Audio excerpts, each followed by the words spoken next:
there's a lot of you out here that are starting on a shoestring, meaning you don't have a lot of money, and you're trying to speculate with live funds with a $50 account or a $100 account. And I get it. I understand. It's hard if you don't come from money, if you don't have the resources where you are globally. It feels like you're out of reach. Learn the skill set. Okay? I promise you, if you learn the skill set, you can do funded account type things as a venture, or find partners that'll come in with you. You don't need the money. It doesn't have to be your money. You can make a lot of money with other people's money.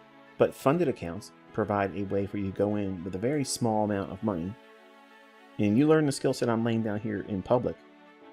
You can walk right into anyone's funded account challenges, okay, if you want to call it a challenge, and just walk right through it and take it over, and then secure whatever size account you're trying to go for, and then trade it soberly.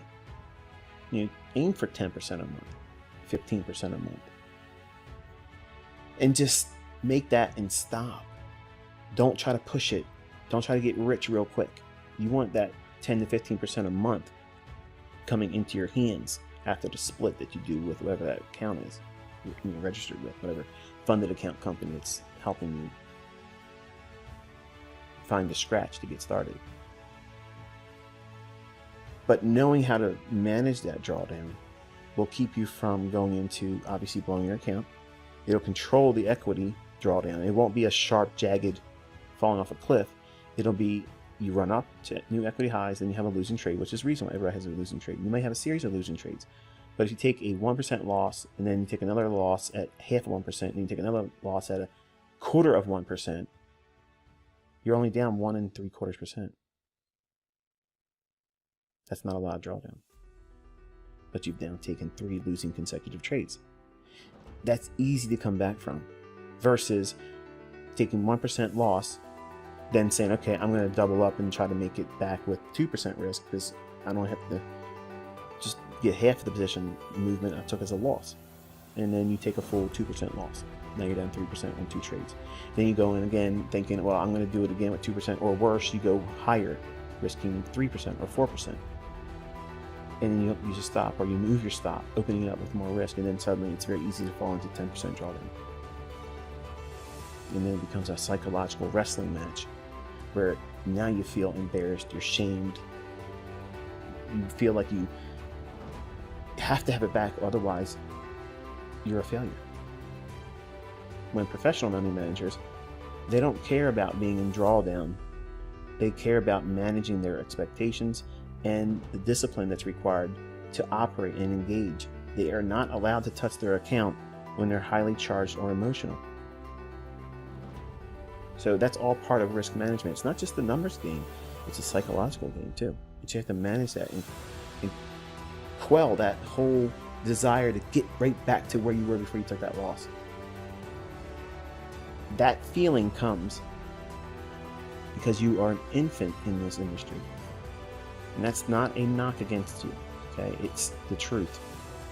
If you were working with me one-on-one and I was standing in the same room with you, I would say it to your face. You're an infant if you think like that. It's infantile to think that way. It's not a rude comment, it's the facts. Because you want to get your toy that was taken from you back right away. And you don't need it back right away. When you have a loss, or if you go through drawdown, a professional money manager views it as it's a loan that you're going to collect interest on.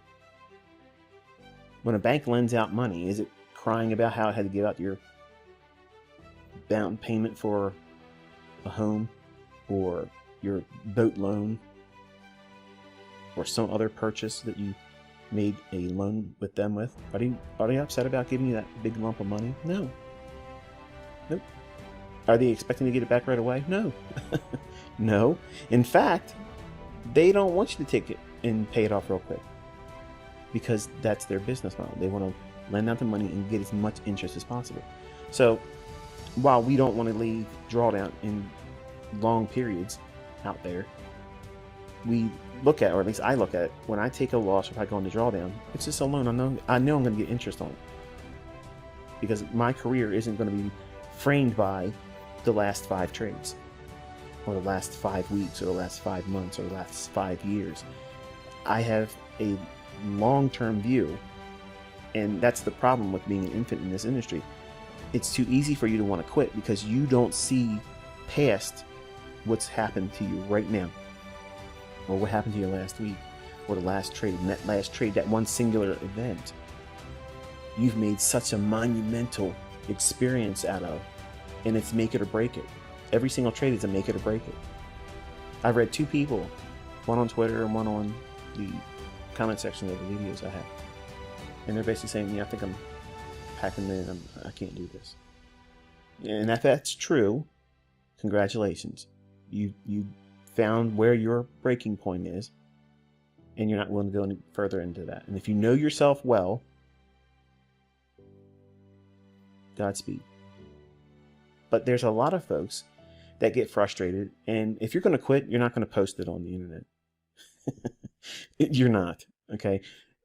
I believe these individuals that do that, they just want to be encouraged. Like, don't stop me. It's a cry for help. Because honestly, if I would have had that as a medium when I was coming up, I would have went on the internet and said, help. I'm going to quit. Somebody stop me from quitting. I'm going to walk out the door. It's kind of like a relationship when your lady wants to leave. She's like, I'm leaving you. And she really doesn't want to leave. She just wants to see what your reaction is going to be as you see her walking towards the door, or grabbing a couple of things of her clothing. If she's going to leave, she ain't telling you. You're going to come home and her stuff is gone. And if you're going to quit this industry, you're not going to talk about it. You just ain't going to be here anymore. So again, roll your sleeves up. Just understand that this is what it's like to be a trader. You're going to be in periods where it's very difficult. And no matter what you do, what you follow, what I taught you, what somebody else taught you, whatever worked in the past, you are going to encounter losing trades, plural. You're going to do it wrong. You're going to have an expectation in the marketplace that isn't going to pan out like you thought. Guess what? That means you may take a monetary loss. And that's a tax on success. You have to pay it. Nobody gets around that. Nobody gets around it. And some of you in here, for whatever reason, think that you're going to stroll right on in here because you're going to be the exception to the rule. And guess what, folks? I'm promising you, you aren't that special. If I wasn't that special, nobody's exempt from it. You all, we all, every single speculator has to pay their toll. And occasionally, guess what? The ferryman's got his bony hand holding out, waiting for you to drop whatever the next sacrifice of your losing trade's going to be. And you have control of how bad that's going to be. You limit it. But you have to do the math and stick to it. Otherwise, if you trade willy-nilly, well, whatever happens, I don't really use a hard stop, but I know when I want to get out. I hate hearing traders say that. That's so disappointing to hear, because really what that is communicating is you really don't have it together. If you don't know where to place a stop loss, you really don't know what you're doing. You don't. So with this model, I've removed that guess, that mystery. Your hard stop needs to be placed, period. If it gets hit, it's done you a favor, period.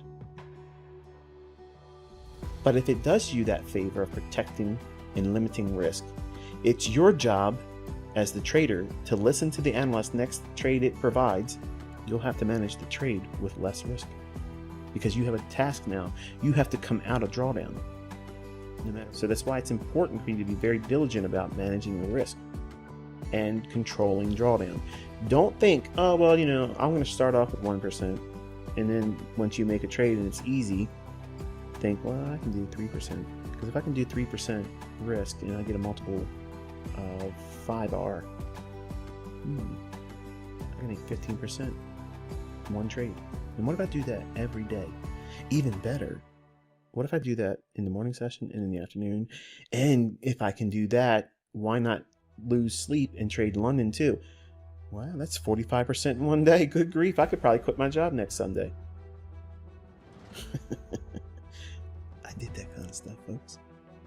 It doesn't work like that. It doesn't work like that at all.